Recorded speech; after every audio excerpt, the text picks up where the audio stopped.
um estudo onde se comparou atletas profissionais e não profissionais, com os principais desfechos de morte súbita de origem cardíaca, ah, suicídios, para ver a robustez desse estudo, porque ele corroborou a hipertrofia do ventrículo esquerdo, a área de necrose, ele comprovou aumento da massa cardíaca desse ventrículo esquerdo, ele foi acompanhado durante os não desfechos de mortalidade com ecocardiograma, com PET scan, onde foram vistos a parede posterior desse ventrículo esquerdo, septo interventricular. Inclusive, há cerca de 5 anos atrás, os norte-americanos começaram a redirecionar a questão da alimentação deles. Deu um forte no ano passado, quando se notou, deu a nota de que foi novamente a segunda vez na história da humanidade que uma geração subsequente é mais boa do que a anterior. E associaram justamente hábitos de vida, entraram dentro da alimentação. E viram que os Estados Unidos é o país onde mais tem crianças diabéticas tipo 2, onde tiveram esse desenvolvimento. Então, assim, aí teve a chamada. Explica, pô, aquela alimentação e intensidade. Isso. E aí justamente fizeram alusão com os diabéticos câncer tipo 1, né, e o manejo e o conhecimento dessas crianças dessa doença em relação com o outro. Numa transição alimentar desse diabético tipo 2, essa criança, para o tipo 1, onde ele é monitorado. Inclusive eles falaram que essas crianças andam com a sua bolsinha, com seus kits, aí sabem as Dúlcavan, sabe, sabe, a família, a escola, sabe, a escola, todo o ambiente. E aí você falou a palavra-chave: saber agir. Agir vai ser um produto, um curso, uma plataforma, algo que vai fazer os treinadores realmente saber como agir em uma situação de emergência.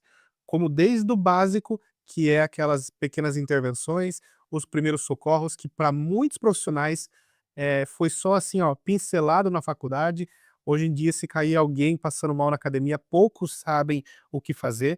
E a gente sabe de vários casos que poderiam ser ali solucionados, ou um atraso ali de problema resolucionado por conta do básico bem feito e aplicado.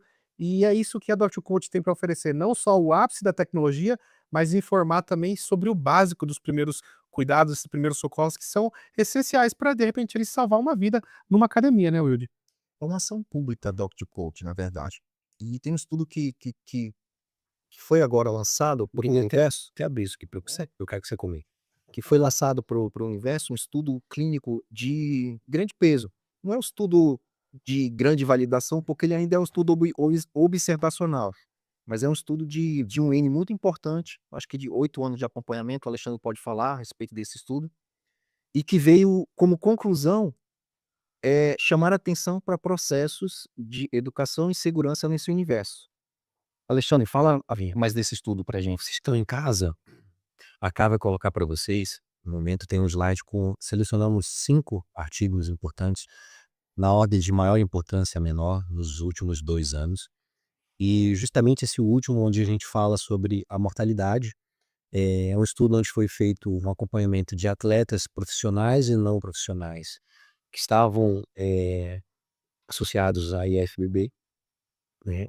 Um estudo multicêntrico, onde a base ficou justamente em Oslo. Foram 20.286 pacientes durante 8 anos, né. A coleta de dados foi fechada em 2023 e a análise de dados foi nesse último ano e meio.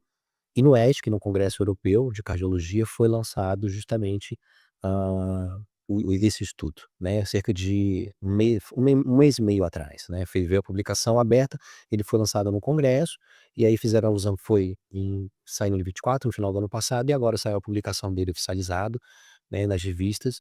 E isso foi muito importante, porque é um estudo muito robusto, né, é um estudo aonde se comparou atletas profissionais e não profissionais, com os principais desfechos de morte súbita de origem cardíaca, ah, suicídios, né, e justamente aonde pegaram todo esse N de pacientes e fizeram algumas recomendações e análise muito importante. Então, tudo isso parece que veio corroborar, veio tudo concomitante com a ideia da Dr. Coach, né, então A Dr. Coach está nascendo no já tempo estava exato. exatamente, e eu via essa necessidade, né, a gente dentro do consultório, evoluindo a esses óbitos, a esses pacientes graves, a essas limitações, e como é que a gente poderia dar uma informação de uma forma correta, sem também abominar o esporte, isso é importante, porque Correto. tem que analisar que e você nada mais tem esse sentimento que, há um amor, né, isso é um esporte profissional onde isso é a profissão de muitos atletas. Então você tem que ter a sensibilidade de lidar com esse paciente, com esse trabalhador do fisiculturismo, porque ali é o ganha-pão dele. Sem dúvida. E como qualquer Mesmo no amador já se tornou profissão. E o estudo comparou que o que observou-se, e por que ele teve toda a sua robustez? Porque ele teve limitações, ele mesmo se criticou. E qual foi a limitação que é a primeira que ele teve? Era justamente, em divulgar essas coletas de dados, porque há uma presunção que essa mortalidade foi muito maior, mas não houve a computação, porque eles só contabilizados, que foram 121 mortos durante esses 8 anos, essa amostragem de 20.000, dando uma incidência de 63,6 para cada 100.000, aonde no mundo é de 1 a 3 a cada 100.000. Então vejo, a incidência é baixa, mas a taxa de mortalidade foi absurda, é muito alta e a cada ano aumenta. A proporção está em relação ao aumento de 43% do que está previsto nas Américas de 1 a 3, em comparação com 63. Então ele disse que ele joga, ele fala: "Ó, meu estudo teve uma limitação, porque todas essas 121 mortes foram feitas tudo anatopatológico". Daí vem a robustez desse assunto, desse estudo, porque ele corroborou a hipertrofia do ventrículo esquerdo, a área de necrose, ele comprovou aumento da massa cardíaca desse ventrículo esquerdo, ele foi acompanhado durante os não desfechos de mortalidade com ecocardiograma, com PET scan, onde foram vistos a parede posterior desse ventrículo esquerdo, septo interventricular. Tivemos várias, eh alguns N's fundamentais, que são variáveis que deram toda realmente a relação de pegar até mesmo aquele atleta que eram, porque esses 20.000 pacientes, eles eram praticantes de fisiculturismo.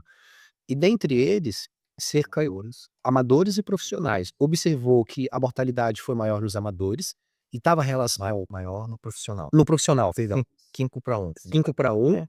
e que isso tinha relação a isso foi um peso significativo, esses pacientes tinham maior carga anabólica, maior miligramagem, o que tanto a gente fala muito, eu e o Luciano já nos outros podcasts, e mais tempo de anabolização. Então isso foi uma coisa que pesou. Então vamos lá para resumir o estudo. Uma taxa de mortalidade elevada, com uma incidência que vem crescendo, uma média maior de 1 para 3 a cada 100.000, né, observou-se 63,6 a cada 100.000, um valor exorbitante. Verificou-se todos que foram comprovadas mortes, que eram tanto de origem cardíacas, a proporção não cardíacas e suicídio, com estudos anatopatológicos, Suicídio 15%. 15% justamente, e estavam relacionado a esses pacientes também, que tinham maior carga anabólica, isso foi referido também. Tanto amadores e não amadores, eles tinham a maior carga anabólica e mais tempo de uso de anabolizante. Então, e o que chama a atenção o estudo é que esses atletas que eram do powerlift e não faziam uso, porque houve o grupo controle, que não faziam uso de anabolizantes, eram do powerlift, esses pacientes tinham hipertrofia do ventrículo esquerdo concêntrico, porém não tinha diminuição da função muscular, da fração de ejeção, né. Então, ou seja, há uma prerrogativa, não foi feito o eco-constraint e o trabalho do miocárdio, mas há uma prerrogativa que talvez a eficiência mecânica e o trabalho do miocárdio tivesse preservado. É o famoso coração do atleta que tanta gente explica para vocês, é a diferença, que é diferente, né. Ele no final ele fecha algo dizendo que há necessidade de centros de estudos, de acompanhamentos, clínicas, informações e inclusive chamando os dirigentes das federações para que incorporem isso e sejam encabeçadores desse processo de educação. Olha que legal. E aí Tudo validando a iniciativa que foi criada por vocês no sentido da parte acadêmica estar, andando lado a lado com a entidade. isso. E aí eu queria fazer um agradecimento especial ao Tamer, né, um cara sensacional que eu sou suspeito de falar, onde tem uma relação muito boa, é um ser humano fantástico e que independente do que eu ache ou deixe sobre o Tamer, é inquestionável o posicionamento dele dentro do fisiculturismo mundial e principalmente brasileiro. O acesso que tantos atletas já vieram aqui agradecer, não quero estar sendo mais um enfatizar o que é óbvio, não vamos falar do óbvio, mas ele mostra cada vez mais o valor e a preocupação com o trabalho que ele está fazendo. Isso é um business, é um negócio, logicamente, isso não é filantropia, ninguém é hipócrita aqui pra estar falando isso, eu não vou estar passando, esse não é o ponto, mas ele não precisava estar preocupado com isso, ele não precisava encabeçar isso.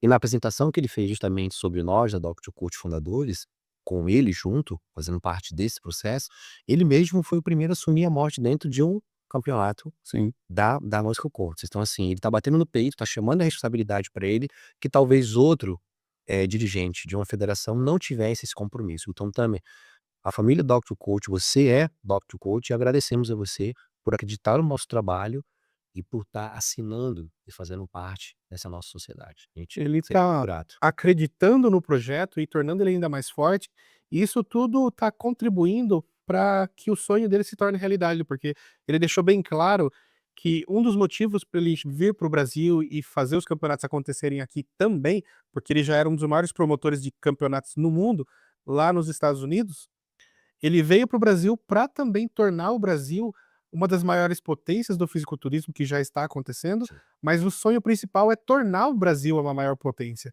Não só no número de atletas, mas na qualidade dos atletas, na qualidade dos treinadores, e hoje o Pacholok muito bem está validando isso em se tornar um treinador de atleta olímpia, de ser um dos treinadores brasileiros a chegar lá nesse nível, abrindo o caminho para outros fazerem o mesmo. E agora dando o pontapé inicial de acreditar na medicina brasileira especializada em atletas, porque até pouco tempo atrás, não se falava em medicina para fisiculturistas, e sim na medicina que tinha a aversão de ver, criminalizava os fisiculturistas. Então, o Tamer está fazendo o mundo olhar para o Brasil e ver que lá no Brasil aqui, tem médicos especializados e trabalhando em prol do esporte. Isso tem tudo para ser um exemplo para mais países, mais promotores, mais entidades, mais organizações educacionais façam o mesmo mundo afora. Vocês estão tendo a oportunidade realmente de fazer algo muito bom para a comunidade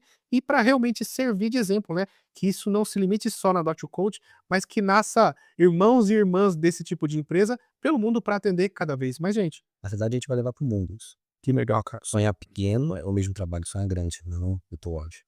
E sonhar não é problema da gente, não é o grilo do Chicó aqui. A Muscle Content vai ter esse papel de internacionalizar todo esse projeto.